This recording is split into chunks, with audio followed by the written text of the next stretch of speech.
ಇನ್ನು ಕೆಎಸ್ ಅಧಿಕಾರಿಗೆ ಸಂಬಂಧಪಟ್ಟ ಅತಿ ದೊಡ್ಡ ಸ್ಫೋಟಕ ಸುದ್ದಿ ಇದು. ಕೆಎಸ್ ಅಧಿಕಾರಿ ಬಿ ಸುಧಾಗೆ ಬಿಗ್ ಆಘಾತ ಎದುರಾಗಿದೆ. ಕೆಎಸ್ ಅಧಿಕಾರಿ ಬಿ ಸುಧಾ ಬಿಗ್ ಶಾಕ್ ಎದುರಾಗಿದೆ. ಮಾಹಿತಿ ತಂತ್ರಜ್ಞಾನ ಮತ್ತು ಜೈವಿಕ ತಂತ್ರಜ್ಞಾನ ಇಲಾಖೆಯ ಆಗಿದ್ದ ಸುಧಾ ಆಕೆ ವಿರುದ್ಧದ ಪ್ರಕರಣ ರದ್ದತಿಗೆ ನಕಾರ. ಲಭ್ಯ ದಾಖಲೆಗಳು ವಿಚಾರಣೆಯನ್ನ ಬೇಡುತ್ತಿವೆ. ಬಿ ಸುಧಾ ಭ್ರಷ್ಟಾಚಾರದಲ್ಲಿ ಮುಳುಗಿದ್ದಾರೆ, ಅರ್ಥಾತ್ ಮಿಂದೆದ್ದಿದ್ದಾರೆ, ಹೀಗಂತ ಮೇಲ್ನೋಟಕ್ಕೆ ಗೋಚರಿಸುತ್ತಿದೆ.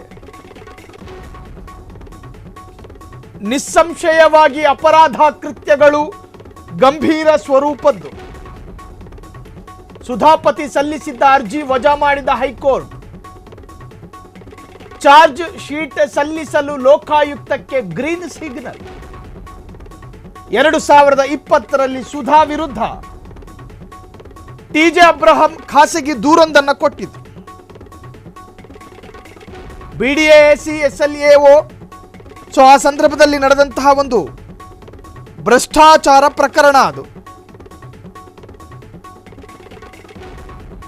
ಕೆಎಸ್ ಅಧಿಕಾರಿ ಬಿ ಸುಧಾಗೆ ಈಗ ಬಿಗ್ ಶಾಕ್ ಎದುರಾಗಿರುವಂತಹದ್ದು. ಬಿಗ್ ಶಾಕ್ ಎದುರಾಗಿದೆ. ನಿಮಗೆ ನೆನಪಿರಬಹುದು, ಆ ಆರೋಪ ಕೇಳಿಬಂದಂತಹ ಘಟ್ಟದಲ್ಲಿ 6 ಸ್ಥಳಗಳಿಗೆ ಭ್ರಷ್ಟಾಚಾರ ನಿಗ್ರಹ ರೇಡ್ ಮಾಡಿತ್ತು. ಆ 6 ಸ್ಥಳಗಳಲ್ಲಿ ಇದ್ದವರು ಯಾರು? ಈ ಬಿ ಸುಧಾಗೆ ಸಂಬಂಧಪಟ್ಟ ಏಜೆಂಟರುಗಳೇ ಆಗಿದ್ರು, ಅನುಕೂಲಸ್ಥರೇ ಆಗಿದ್ರು.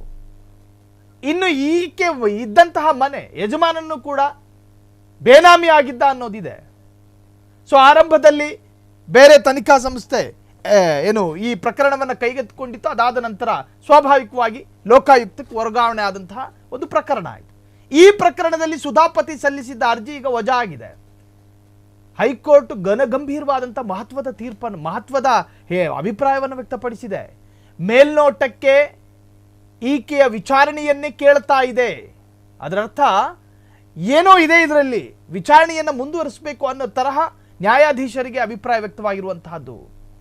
ಜೊತೆಗೆ ಚಾರ್ಜ್ ಶೀಟ್ ಸಲ್ಲಿಕೆ ಮಾಡಬಹುದು ಅಂತ ಹೇಳಿ ಲೋಕಾಯುಕ್ತರು ತಿಳಿಸಿದೆ.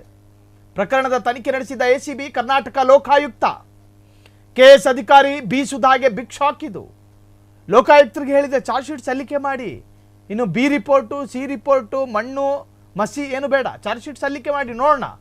ಚಾರ್ಜ್ ಶೀಟ್ ಸಲ್ಲಿಕೆ ಆದ ನಂತರ ಟ್ರಯಲ್ ಅಂತಿರುತ್ತೆ ನೋಡಿ.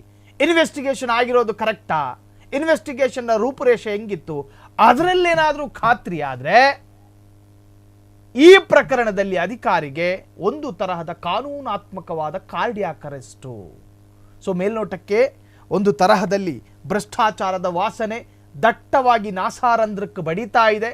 ನೀವು ಚಾರ್ಜ್ ಶೀಟ್ ಸಲ್ಲಿಕೆ ಮಾಡಿ ಅಂತ ಹೇಳಿ ಪತಿ ಸಲ್ಲಿಸಿದ ಅರ್ಜಿನೂ ವಜಾ ಮಾಡಿ ಲೋಕಾಯುಕ್ತರಿಗೆ ಘನ ನ್ಯಾಯಾಲಯ ಖಡಕ್ ಸೂಚನೆಯನ್ನು ಕೊಟ್ಟಿದೆ. ಕ್ಷಣ ಕ್ಷಣದ ಸುದ್ದಿಗಳಿಗಾಗಿ ಫ್ರೀಡಂ ಟಿವಿ ಸಬ್ಸ್ಕ್ರೈಬ್ ಮಾಡಿ, ಲೈಕ್ ಮಾಡಿ ಹಾಗೂ ಫಾಲೋ ಮಾಡಿ. ಹೊಸ ಸುದ್ದಿಗಳ ನೋಟಿಫಿಕೇಶನ್ಗಾಗಿ ಬೆಲ್ ಐಕಾನ್ ಮೇಲೆ ಕ್ಲಿಕ್ ಮಾಡಿ.